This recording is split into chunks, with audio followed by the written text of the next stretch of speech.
We all have our favourite part of Wales. This is mine, Dynevor. It's the historic seat of the Princes of Deheubarth, the only one of the three great royal houses of Wales where anything is left standing.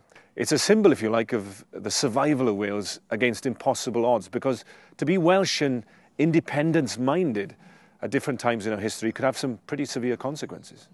Take Rhys ap Gruffydd, for example, a son of Dynevor who in a few short years lost first his land and then lost his life at the hand of Henry VIII.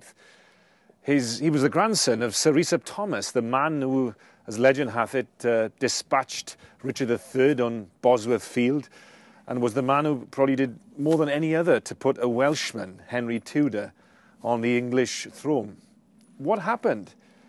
Well, the Tudors betrayed Wales, and this angry young man, Rhys ap Gruffydd, wanted to right the wrong by declaring himself the independent Prince of Wales. His uncle travelled all round the courts of Europe trying to create support for Rhys ap Gruffydd, who sought an alliance with King James of Scotland, and then found himself condemned for treason, for declaring himself the independent Prince of Wales.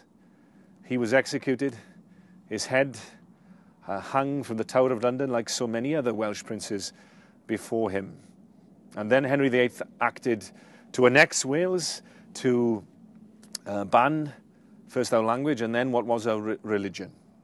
So what does this story of a would-be Welsh prince from the 16th century mean to us in Wales today? Well, this is what it means to me. When we look at our Wales and we feel angry, frustrated, disappointed with a lack of progress, with a country that's not achieving its potential, then we're faced with exactly the same choice as those two Rhyses all those years ago. Rhys the grandfather, who saw the answer as being putting someone else in power in London to try and change the future of Wales. What happened? He was betrayed.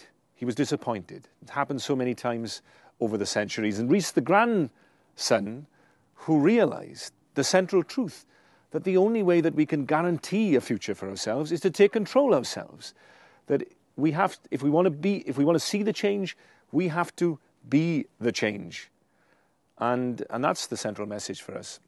We have to learn to stop looking to others for our salvation and start looking to ourselves instead. That's the spirit of independence. That's what this debate is about, is whether we as a country have the self-confidence and the self-belief to start to take that huge step forward and start to chart a different course for this country than we've seen in all the generations before.